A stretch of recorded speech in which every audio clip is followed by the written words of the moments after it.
Tough नहीं है chapter, easy है। क्वेश्चन इसी टाइप के होंगे, कोई बहुत नए वाले क्वेश्चंस कहीं से भी नहीं बन के आते। Number 1 is not prime number, 1 is neither prime nor composite. इन चारों में से कौन सा HCF नहीं हो सकता?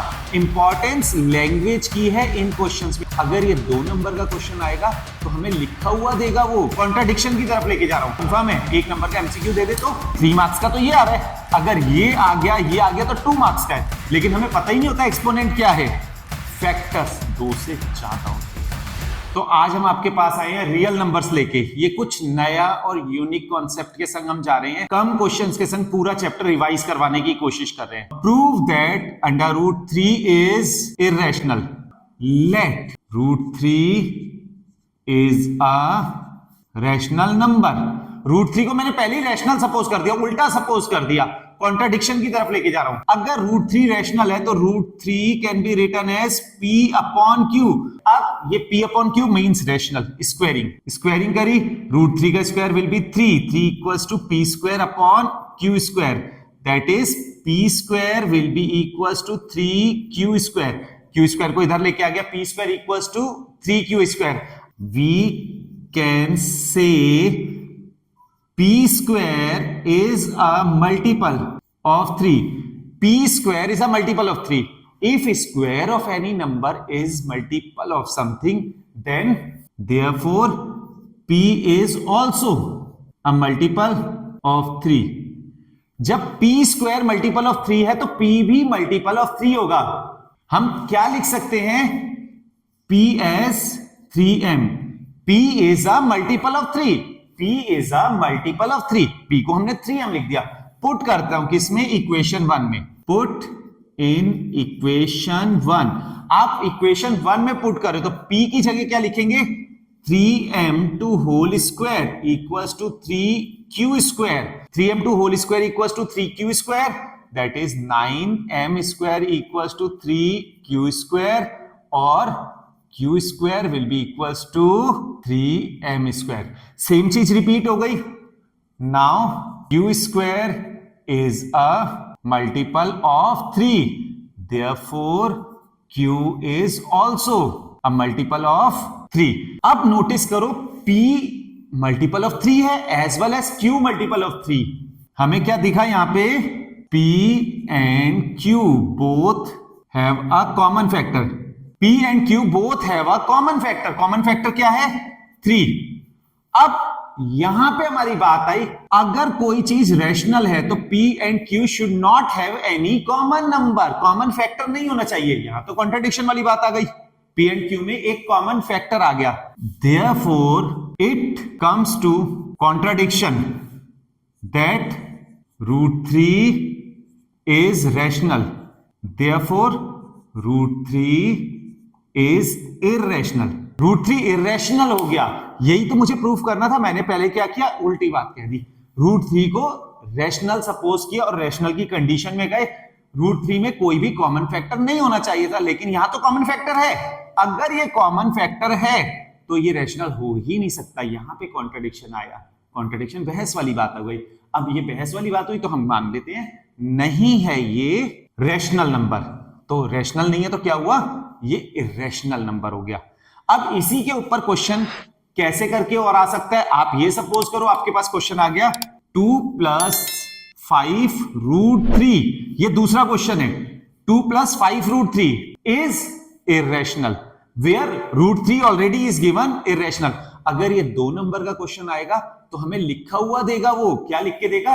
√3 is already irrational. We know that √3 is irrational. तो अब इस केस में भी क्या करोगे? लेट कर दोगे इसे rational P/Q। That is same language आ जाएगी। Let us suppose 2 + 5 √3 is a rational number, therefore it will be equals to P/Q। अब लिखोगे 5 √3 equals to P/Q - 2। 5 √3 equals to Q P-2Q।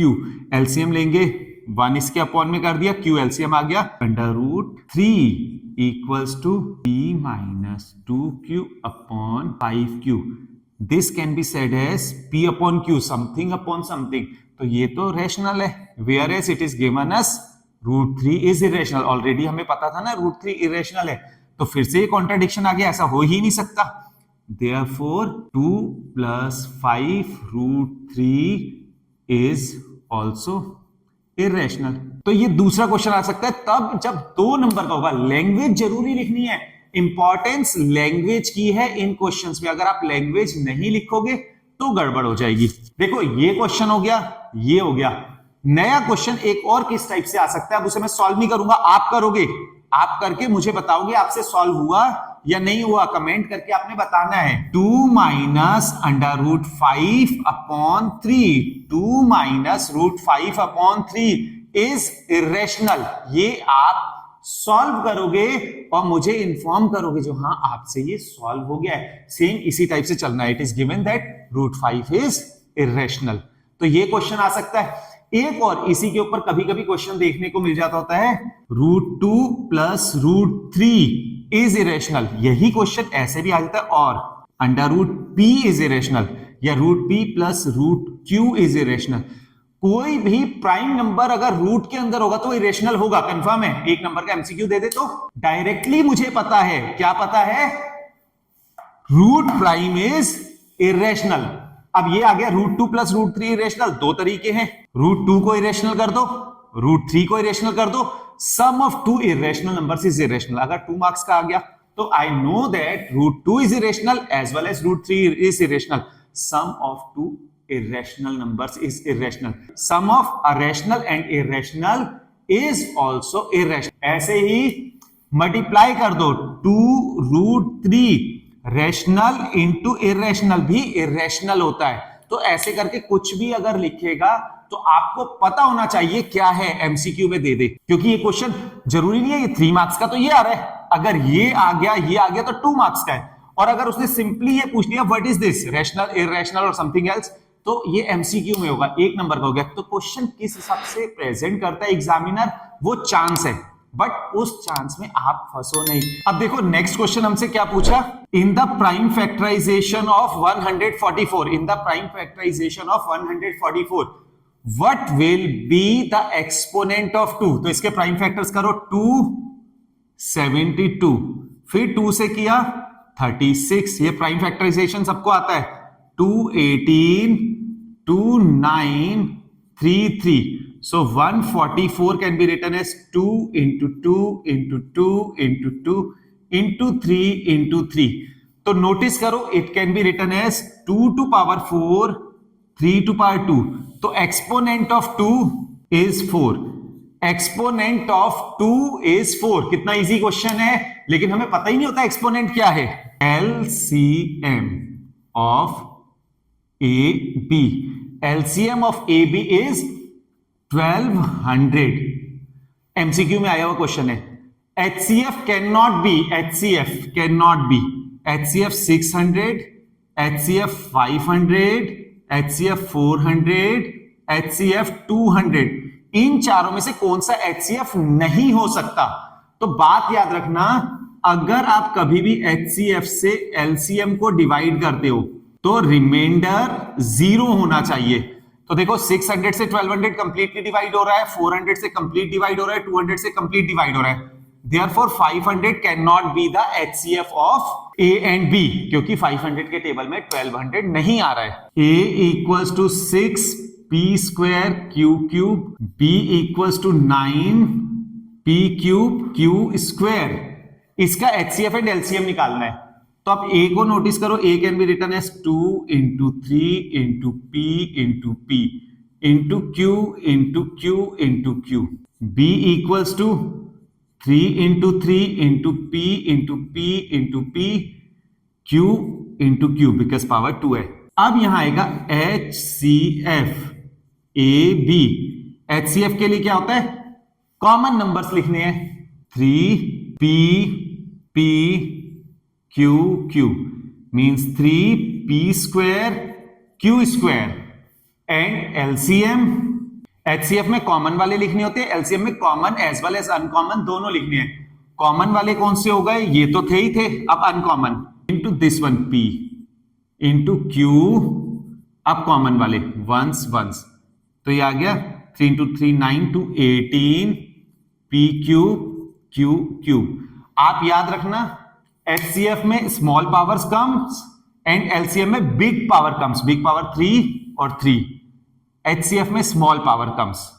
तो ये अच्छी सी एक हिंट हो जाती है क्वेश्चन करने के लिए, ये भी एक बहुत अच्छा क्वेश्चन है। एमसीक्यू में एक और क्वेश्चन होता है, what will be the HCF या एलसीएम भी कह सकते हैं of first prime number, first prime and first composite. First prime number is 2. 2 is the first prime number. 1 is not prime number. 1 is neither prime nor composite. And first composite number 4 है। तो 2 के prime factorisation 2 हो जाएगा, 4 का 2 into 2 हो जाएगा।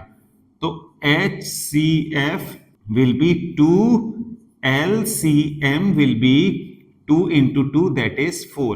LCM of first prime number and first composite number is 4, whereas HCF is 2. We need to find the HCF and LCM of these two numbers, and we need to verify the relationship between HCF and LCF with this. So 26 का prime factorization is 2 into 13. 169 का prime factorization is 13 into 13. HCF of 2, the common 13. LCM of these two will be 2 into uncommon वाले 13 into 13. So 13 into 13 169, 169 into 2, LCM भी आ गया, HCF भी आ गया। अब LCM into HCF equals to product of the two numbers, means first number into second number. So LCM is 338 into HCF is 13. First number is 26, second number is 169. 4394 आ जाएगा ये, और ये भी 4394 ही आएगा, बिकॉज अब देखो यहाँ 13, यहाँ 26 है, अगर 26 में से 2 हटा दें इसके संग तो सेम चीज हो जाएगी, तो both the sides are coming equal, therefore we have verified it. एक और क्वेश्चन लेते हैं, ये और भी ज्यादा मजा आएगा क्वेश्चन करके। देखो LCM A and 18 is 36, HCF of A and 18 is 2, we need to find A। फिर वही property, the relationship between HCF and LCM, LCM into HCF equals to first number into second number, the product of the two numbers. LCM is 36, HCF is 2, first number is A, second number is 18. 18 into 2, 36, so A will be equals to 2 into 2, 4. ऐसे करके आ जाएगा। अगला question हम ले रहे हैं, देखो ये क्वेश्चन बहुत बढ़िया क्वेश्चन है, कई बार पूछ लिया जाता है। Show that it is composite. Composite number होता क्या है, जिसके फैक्टर्स 2 से ज्यादा होते हैं। तो अब नोटिस करो, यहां पे अगर आप नोटिस करोगे तो we can take 3 common, what is left 7 into 5 into 1 into 2 plus 1। अब नोटिस करो, मैं इसके अगर प्राइम फैक्टराइजेशन ऐसे ही करूं तो 1 number is 3, 1 number will be this, after calculating this will be a number into 3, so 3 factors, therefore composite। ये composite हो गया। क्या हमें मल्टीप्लाई भी नहीं करना है, कुछ नहीं करना, यही छोड़ देना। एक और क्वेश्चन आता है, 12 to power n। 12 to power n can not and with the digit 0 और 5। आप नोटिस करो 12 के प्राइम फैक्टराइजेशन करो, 2 6 2 3, ये हो गया हमारे पास। The prime factorisation of 12 is 2 into 2 into 3, so 12 to power n। 12 to power n कुछ भी करोगे तो इन्हीं का तो मल्टीप्लाई होगा। और क्या 2 into 2 into 3 करके कभी भी 5 या 0 आ सकता है? 5 या 0 आने के लिए क्या कंडीशन होती है, prime factorisation. As the prime factorisation of 12 does not contain 2 and 5 both, therefore it cannot end with 0 or 5। this can never end with the digit 0 or 5, end with digit 0 और 5। तो ये कुछ अच्छे से क्वेश्चंस लिए हैं, एक और क्वेश्चन लेते हैं। There is a circular park, एक सर्कुलर पार्क है, उसमें 2 फ्रेंड्स है, one is taking 18 minutes. There is a circular park, इस सर्कुलर पार्क पे 2 फ्रेंड्स है A and B। A takes 18 minutes to complete 1 round, B takes 12 minute to complete 1 round. अब A और B दोनों यहां से स्टार्ट कर रहे हैं, ये रनिंग शुरू हुई, 18 मिनट बाद पहले ने राउंड कंप्लीट कर लिया, 36 मिनट बाद 2 राउंड हो गए, ये 12 में एक राउंड किया, 24 में 2 राउंड किया, तो after how many minutes they will meet again, कितने मिनट बाद ये मिलेंगे, कितने मिनट बाद, तो थॉटफुल आइडिया लगाओ, ज्यादा मिनट के बाद मिलेंगे ना, ज्यादा मिनट के बाद मिलेंगे, तो एलसीएम ऑफ 12 एंड 18, 12 एंड 18 के एलसीएम के लिए 12 के फैक्टर्स करो, 2 इंटू 2 इंटू 3, 18 के लिए 2 into 3 into 3, so it will B LCM will be 2 into uncommon वाला 2 इंटू 3 इंटू कॉमन वाला 3, 36 मिनट्स के बाद दे विल मीट अगेन। ऐसे ही एक लास्ट छोटा सा क्वेश्चन वैसे ही बता दे रहा हूं, we have been given 2 containers, we have been given 2 containers, first container holds 18 litre of milk, पहला वाला कंटेनर है वो 18 लीटर मिल्क कंटेन करता है, second one contains 12 litre of milk. हम दोनों कंटेनर के लिए मेजरिंग कंटेनर एक कुछ ले रहे हैं जो दोनों को इजीली मेजर कर सके, तो कितने लीटर का वो ले जो इजीली मेजर हो जाए, तो इजीली मेजर हो जाए, इसके फैक्टर्स 18 के 2 इंटू 3 इंटू 3, इसके 2 इंटू 2 इंटू 3। अब देखो मेजरिंग कंटेनर हम छोटा ही तो लेंगे, छोटा लेंगे यानी इसका एचसीएफ निकालेंगे, कॉमन वाले 2 इंटू 3, सो 6 लीटर का मेजरिंग कंटेनर ले लें, दोनों को इक्वली मेजर करके हम सेल आउट कर सकते हैं और कुछ भी एक्स्ट्रा नहीं बचेगा, तो दिस इज एचसीएफ। ऐसे करके कुछ अलग अलग ढंग से क्वेश्चन रख देंगे, बट क्वेश्चन इसी टाइप के होंगे, कोई बहुत नए वाले क्वेश्चंस कहीं से भी नहीं बन के आते, बिल्कुल सेम यही क्वेश्चन होते हैं। एक क्वेश्चन मुझे याद आ रहा है, ये भी बड़ा अच्छा पूछा गया था, the prime factorisation of P, P is a prime number, prime factorisation of P का सम क्या होगा, तो इसके प्राइम फैक्टराइजेशन क्या होगा, पी एंड 1 ही तो होगा, तो इन दोनों का सम करेंगे तो p प्लस 1 हो जाएगा, फैक्टर्स ऑफ p एंड 1, तो इनका सम p प्लस 1 हो जाएगा। ऐसे छोटे छोटे क्वेश्चन कई बार पूछ लिए जाते हैं, कोई टफ नहीं है, चैप्टर इजी है, इजीली आप कर सकते हो, प्रैक्टिस करना। डिस्क्रिप्शन में हम कुछ बहुत क्वेश्चंस और दे रहे हैं इंपॉर्टेंट वाले, वो जरूरी देख लेना, उसके बाद आपकी प्रैक्टिस कंप्लीट हो जाएगी। इसी तरह से आपको शॉर्ट वीडियोस में हम चैप्टर का कंप्लीट रिवीजन देते जाएंगे आगे कमिंग वीडियोस में। तो अगर आपको ये वीडियो पसंद आई है तो चैनल को लाइक और सब्सक्राइब जरूरी करना, फर्दर वीडियोस आपको सबसे पहले मिल जाएंगी नोटिफिकेशन में।